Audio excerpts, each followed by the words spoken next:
Donc moi, je suis Steve Belverg, je suis psychologue clinicien maintenant depuis 9 ans. Je suis également coordonnateur en fait d'un service à l'hôpital pour les adolescents, donc qui est une antenne en fait de la maison de l'ado, où c'est un service uniquement de groupe thérapeutique. Les ados peuvent être reçus individuellement, ça c'est surtout à la maison de l'adolescent.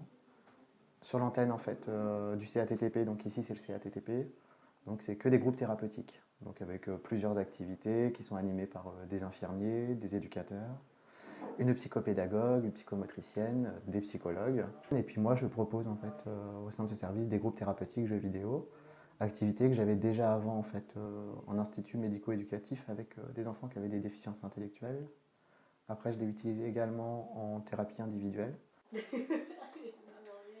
Comme moi, j'étais très intéressé par les jeux vidéo, mon chef de service, qui s'appelle le docteur Vincent Belloncle, a dit bah, tiens, il y a une association Pixel en fait, qui est justement en fait, sur ce registre-là, qui pourrait intervenir.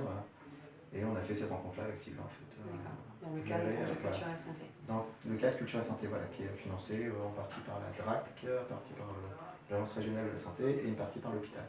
Ah oui, ça marche carrément bien. Ça marche super bien.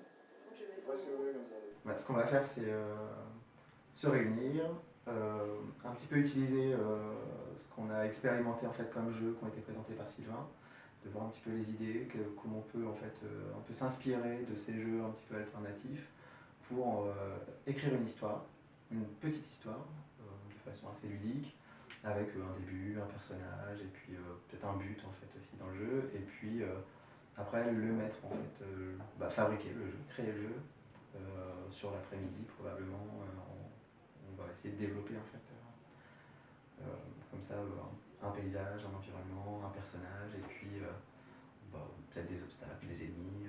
C'est vraiment de la création, quoi. Donc, une expression. Voilà. Le jeu vidéo sert juste de support d'expression. Et du coup, on va utiliser tous ces supports-là d'images sur lesquels on va pouvoir en fait, avoir un peu d'emprise parce qu'on peut modifier et puis en discuter énormément. En fait. C'est juste un support à la parole. Et puis également un petit peu, c'est-à-dire comment on peut se représenter en fait, ce qui me pose problème aujourd'hui. Parce que parfois on sait qu'on va pas bien, on ne sait pas pourquoi. Du coup, des fois, d'entendre un autre adolescent dire moi ça va pas parce que justement ça a été compliqué. Donc on va toujours passer en fait à travers le jeu vidéo pour parler de soi. Mais tu peux y aller, mais ton absurde, c'est pas grave. Du coup, je crois que c'était un peu leur dire on peut aussi en fait faire ça avec le jeu vidéo. C'est aussi ouvrir sur un champ de la culture numérique qui est un petit peu ignoré pour une partie d'entre eux, et pas tous pour le coup. Il y a le cliché de l'ado qui jouerait en fait qu'à GTA, et là c'était pas forcément le cas. Il y a autant de jeux vidéo qu'il y a en fait de modes d'expression artistique, et qu'en fait on n'est pas obligé de s'enfermer dans les blockbusters en fait de jeux vidéo pour trouver quelque chose qui nous correspond, qu'on peut s'exprimer autrement par la culture numérique. Je fais du camping, je suis. Ça. Ok. Façon. C'est joli en tout cas. Ouais.